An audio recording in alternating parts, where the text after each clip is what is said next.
आप लोग को क्या मिलता है ये सब फ्रॉड करके? सोशल मीडिया पे हाईलाइट आप लोग भी किसी के माता पिता होंगे और प्रूफ दे सकते हैं। आयशा मैम आए एयरपोर्ट पे, ठीक है। 60,000 या 60 लाख भी लगा दूं तो मेरा बाप नहीं आ सकता। आप लोग ने ऐसा क्यों किया मेरे साथ? स्ट्रेंजर मुझे सपोर्ट कर रहे थे कि जाने दो, हम लोग नहीं, कि हमारे अकाउंट में आया नहीं है, फ्लैट तो उड़ा नहीं था। गाइस, तो आप लोग ने मुझे इतना भर भर के सपोर्ट किया कि इंडिगो एयरलाइन ने मुझे कॉल किया। कॉल में इतना घटिया बात हुई है, आपको मैं इस वीडियो में दिखाती हूँ। कि आपको आपने ये केस सोशल मीडिया पे हाईलाइट किया था, एयरपोर्ट ने आपको डिनाई किया था बोर्डिंग करने के लिए, और फिर यहाँ पे आपका नो शो का जो टैक्स रिफंड था ऑलरेडी जा चुका है मैम एजेंसी के अकाउंट में, एक मैसेज के अकाउंट में। तो एजेंसी वाले बोल रहे हैं कि हमारे अकाउंट में आया नहीं है और कुछ मतलब मैसेज वगैरह भी कोई अपडेट नहीं आया है। तो मैं नहीं, आप जो कुछ नो शो का रिफंड है वो जा चुका है, मैं बता देती हूँ। कितना का रिफंड? नो शो जो टैक्सेस और रिफंड होते हैं वो टैक्सेस आपका रिफंड हुआ है, जो कि अमाउंट है 1329 का रिफंड ऑलरेडी एजेंसी के अकाउंट में जा चुका है 18 अप्रैल को ही। 1300, हमारा टिकट था 62,000 का। मैम बट आपका इसमें जब नो शो होता है तो सिर्फ हम नो शो का आपको टैक्स रिफंड कर सकते हैं, जो कि आपको सोशल मीडिया ने भी बताया था कि हम नो शो का टैक्स रिफंड कर रहे हैं, जो कि नो शो का नहीं बोले थे, सिर्फ बोले थे कि रिफंड किया जाएगा। ये नहीं बोले थे कि नो शो का रिफंड होगा या फिर पूरा अमाउंट रिफंड होगा या हाफ अमाउंट रिफंड होगा। सिर्फ रिफंड का मेरे से बोला गया था। मैं चेक कर पा रही हूँ कि यहाँ पे टीम ने इन्वेस्टिगेशन किया था। इन्वेस्टिगेशन के बाद आपको बोला है कि यहाँ पे रिफंड आपको जिससे जो गया है, इसके लिए उन्होंने 19 अप्रैल को अपडेट किया है कि जो अमाउंट है वो एजेंसी के अकाउंट में इनिशिएट कर दिया गया है 18 अप्रैल को। No show amount refunded to agency on 18 April. ये आपको 19 अप्रैल को। तो ये मैसेज या अपडेट आप मुझे मेरे इस नंबर पे कुछ प्रूफ दे सकते हैं? क्योंकि एजेंसी वाले नहीं मान रहे हैं, वो बोल रहे हैं नहीं आया है। लेकिन इतना कम क्यों ऐसे कर रहे हैं? और 62,000 का टिकट है, 62,366 का, प्लस में मेरा 2200 का इन्फेंट भी है। तो इतना कम अमाउंट रिफंड हुआ है, ऐसा क्यों? ये सिर्फ क्योंकि टैक्स का अमाउंट रिफंड होता है मैम, इसमें आपकी पूरी बुकिंग का अमाउंट रिफंड नहीं होता, ना कैंसिलेशन फी का डिडक्शन नहीं, ये सिर्फ आपका टैक्स। तो आपने ओवर बुक किया था मैम, आपने ओवर बुक किया था, आपके पास सीट नहीं थी और आपने हम लोग को टिकट बेच दिया था। तो अगर सीट नहीं थी तो आपने फिर टिकट दिया ही क्यों था?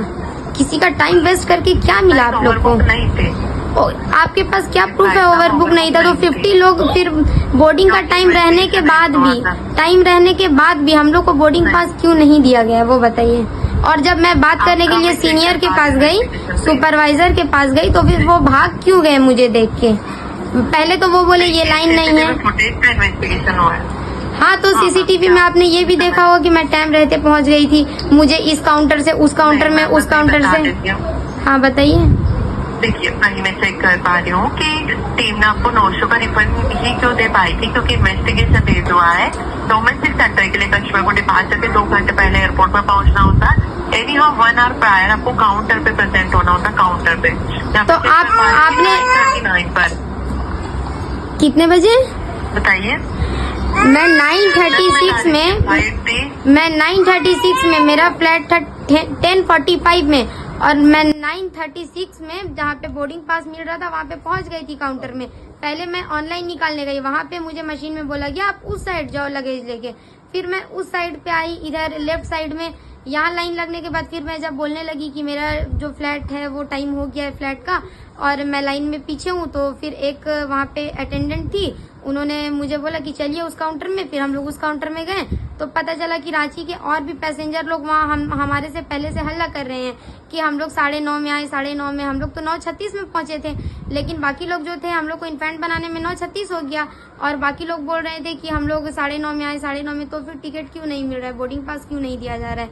और फिर हम लोग जब लाइन लगे तो पहले तो सर बहुत अच्छे से बोले कि हम लोग हेल्प करेंगे, ये करेंगे, वो करेंगे। लाइन लगी है, लाइन लगने के बाद जब मेरा चांस आया तो फिर वो काउंटर छोड़ के भाग क्यों गए? मुझे आंसर क्यों नहीं किए?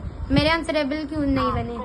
इसीलिए आपको इसलिए आपको बोला जाता है 2 घंटे पहले आप एयरपोर्ट पर पहुंचे। मैं 9 बजे पहुंची थी। 1 मिनट, आप पहले अपना सीसीटीवी अच्छा से चेक कीजिए या फिर सोशल मीडिया में डालिए। अगर मैं गलत हूँ तो जब मैं इन्फेंट बनाने गई तो वहाँ पे स्टाफ लोग इन्फेंट बनाने के छोड़ करके एक दूसरे से गप और हंसी मजाक कर रहे थे। आधा घंटा मुझे इन्फेंट में लग गया। कौन सी एयरपोर्ट में आधा घंटा लगता है इन्फेंट बनाने में? 10 मिनट का इन्फेंट में आधा घंटा लगा। मेरे पास एक एक चीज का वीडियो है, मेरे पास एक एक चीज का वीडियो है, वो भी टाइमिंग के साथ। आयशा मैम, आपका ऑलरेडी इन्वेस्टिगेशन हो चुका है इस केस पे। सोशल मीडिया टीम ने आपको अपडेट कर दिया है। इस पर हमारे सिस्टम से 900 का टैक्स रिफंड कर सकते हैं। इन्वेस्टिगेशन का टाइमलाइन बता देते हैं। जो कैमरा का सीसीटीवी इन्वेस्टिगेशन हुआ है 9:39 आज पे आपने रजिस्टर किया था गेट नंबर 7 पर। उसके बाद आपने यहाँ पे आप इंटर गए थे फैमिली के साथ 9:42 पर। आप गेट नंबर 7 पर आपने इंटर किया था। उसके पहले आप आए थे एयरपोर्ट पे, ठीक है। 9:43 पर आपको यहाँ पे आप काउंटर पे प्रेजेंट हुए। फिर 46 पर आपने काउंटर पे वहाँ पे क्राउड होने की वजह से आपने मूविंग किया था और आप जो आइसक्रीम थे तो वहाँ पे जो कुछ था आई डोंट नो कि यहाँ पे एयरपोर्ट पे तुम्हें अवेलेबल है तो मैं नहीं चेक कर पाऊंगा क्या था। उस काउंटर पर आप पहुंचे 9:46 पर। 9:47 पर आप क्यू पे इंटर हुए कि रात को आपको क्यू में खड़ा हुआ आप 9:47 पे। जब आप काउंटर पे पहुंचे जब आप 10 AM पर पहुंचते, फ्लाइट का टाइम है 10:45 मिनट पे काउंटर पे अलाउ नहीं किया जा सकता क्योंकि आपका आप चेकिंग लगेज भी आपके पास नहीं लगेज हमारे पास नहीं था। हाँ हम लोग वहाँ पे बोले भी थे हमारे पास कोई लगेज नहीं है, कोई सामान नहीं है, बस एक साथ में बैग है वो भी 1 किलो का नहीं है। बट आपने बुकिंग में इन्फेंट वेम था वो भी तो प्रोसेस करने में समय लगता है। यहाँ पे अलाउ नहीं फ्लैट तो उड़ा नहीं था ना। लेकिन एक बात बताइए, फ्लैट तो उड़ा नहीं था, हम लोग इमरजेंसी भी था। हमने रिक्वेस्ट किया, हाथ जोड़ा, सॉरी बोला, रोई गिड़गिड़ाई। तो क्या आपके लिए मतलब एक बेटी का अपने बाप से अलग होना जरा सा भी आप लोग के लिए मायने नहीं रखता है? मतलब आप लोग के अंदर दिल नाम का चीज नहीं है। मैं गरीब फैमिली से हूँ, 62,000 कर्जा लेके क्या करके 6 महीने की सैलरी लगा के अपने बाप से मिलने जा रही थी। आप लोग को जरा भी शर्म नहीं लगता है? 1300 रुपए क्यों वापस दिए? ले लीजिए, वो भी मुझे नहीं चाहिए। मेरा पैसा गया, मुझे उसका जरा भी दुख नहीं है। मेरा बाप गया। अगर मान लीजिए आप ही के अकॉर्डिंग मैं बोलती हूँ, अगर मैं लेट भी थी तो आपने मतलब आप मेरा मजबूरी समझ सकते थे। वहाँ जितने लोग थे सारे पैसेंजर, बहुत लोग का छूट गया था फ्लाइट, सब ने बोला कि इसको ले लो क्योंकि इसका इमरजेंसी है, इसके फादर का डेथ हो गया। वो चीज आप समझ सकते थे? मतलब आप लोग कैसे इंसान हो? इतना घटिया कोई कैसे हो सकता है? मतलब इंसान की फीलिंग के साथ खिलवाड़, क्या स्कैम कर रहे हो आप लोगों को क्या मिलता है ये सब फ्रॉड करके? आप ही लोग बताइए। मेरा पैसा तो चलिए मैं फिर से कमा लूंगी, लेकिन मेरा बाप आप लोग लाके दे सकते हैं? कभी भी दे सकते हैं आप लोग? दुनिया की कोई ताकत 60,000 या 60 लाख भी लगा दूं तो मेरा बाप नहीं आ सकता है। आप लोग ने ऐसा क्यों किया मेरे साथ? क्यों किया? वो वक्त कभी वो पल आएगा। मैं जब रिशेड्यूल के लिए बोली कि 5 बजे का एक और फ्लाइट था, रिशेड्यूल करके दे दो, लेकिन कोई सुनवाई नहीं हुई। सुपरवाइजर काउंटर छोड़ के भाग गए। तो ऐसा क्यों किया गया मेरे साथ?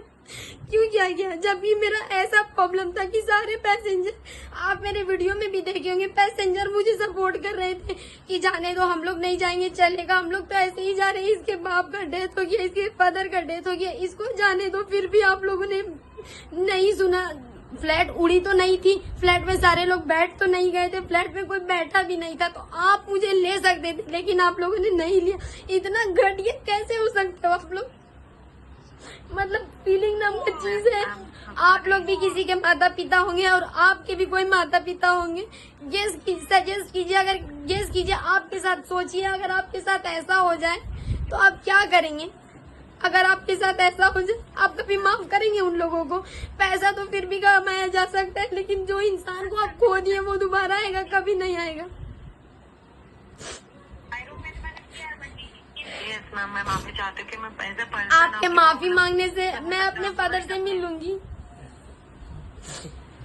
पूरा पैसा रिटर्न करना पड़ेगा। रियल टाइम पे मे बी एयरपोर्ट पे क्या उन्होंने आपको क्यों नहीं असिस्ट किया, बट कॉन्टेक्ट सेंटर से हमारे पास वो अथॉरिटी नहीं होती है, क्योंकि एयरपोर्ट ने आपको जब मना किया है उसके बाद कभी आप कॉन्टेक्ट सेंटर में कॉल करते हैं तो मे बी हम विद एप्लीकेबल चार्जेस के साथ आपका कोशिश करते रिशेड्यूल करने का, बट हम आपको जो भी ऑप्शन होता हम देते। भाग गए थे वहाँ से, जो सुपरवाइजर थे वो भाग गए थे। वो भागे क्यों थे? वो पहले मुझे बोले कि मैं आपका हेल्प करूंगा, आप लाइन में लगो, लाइन में लगो। मैं लाइन लगी, कुछ नहीं किया गया। ठीक है, अब मैं कंज्यूमर केयर में ये करती हूँ, अप्लाई करती हूँ और फिर केस करूंगी। इससे ज्यादा मैं क्या कर सकती हूँ, क्योंकि मेरे 6 महीने का सैलरी था, वो भी मैंने पगार अपना जो मेरा सैलरी था वो मैं एक्स्ट्रा सेट से लेके टिकट बनाई थी, तो उतना मैं नहीं चुका सकती हूँ ना। मेरे फादर तो जाने के चले गए, वो रुके नहीं किसी के लिए, लेकिन अब मुझे जो मेरी जिंदगी में भरपाई करनी है उसको तो भरपाई करना पड़ेगा ना। तो 1300 आपने क्यों रिफंड किया, उसे भी आप लोग वापस ले लीजिए, मुझे नहीं चाहिए 1300। 60,000 का टिकट बना और 1300 सिर्फ रिफंड में मिलेंगे। Ma'am I am so sorry कि आपको काफी इसके लिए मैं आपको चाह के भी मैं वो नहीं समझ पाऊंगी, लेकिन फिर भी बताना चाहती हूँ कि एज अ पर्सन आपकी प्रॉब्लम समझते हुए इसमें कुछ मैं नहीं कर सकती, क्योंकि रियल टाइम एयरपोर्ट पे जो इश्यूज हुआ था उस पर कभी वहाँ पे कभी वो एक्सेप्शन आपको दे रहे हैं। जनरली उसमें मैम एक्सेप्शन भी पॉसिबल नहीं होता, क्योंकि फ्लाइट का डिपार्चर तो आपको एनी हाउ 1 आवर पहले काउंटर पे पहुंचना होता तो है। मैं 1 आवर पहले पहुंच ही गई थी ना। नहीं ma'am I am so sorry कि देखिए पहुंचने पूरा में पैसा काउंटर पे रिटर्न हो पहुंचने में जाएगा। आप दूसरे काउंटर में पहुंचे थे, इस तो वो इशू हुआ है यहाँ पे। इसका कोई सोल्यूशन है कि मेरा पैसा रिकवर हो पाए? आप मैम इसके लिए तो कोई ऑप्शन नहीं, क्योंकि आपने सोशल मीडिया टीम से आपका कोऑर्डिनेशन हुआ है, उन्होंने ऑलरेडी आपको टैक्स के लिए बोला, जो कि टैक्स रिफंड हो गया। हमारी तरफ से भी हमारे पास ऑथोरिटी नहीं कि हम आपको विदाउट रिफंड डायरेक्टली किसी बिना किसी पॉलिसी में रिफंड कर सके, क्योंकि डिनाई बोर्डिंग का केस है, एयरपोर्ट ने आपको डिनाई किया, तो कोई भी एक्सेप्शन नहीं हो पाएगा। तो अब वो पैसा रिकवर नहीं कर पाएंगे? ना वो तो पॉसिबल नहीं हो पाएगा ma'am. I am really sorry कि मैं आपको चाहते हुए इसमें भी कोई हेल्प नहीं कर पाऊंगी।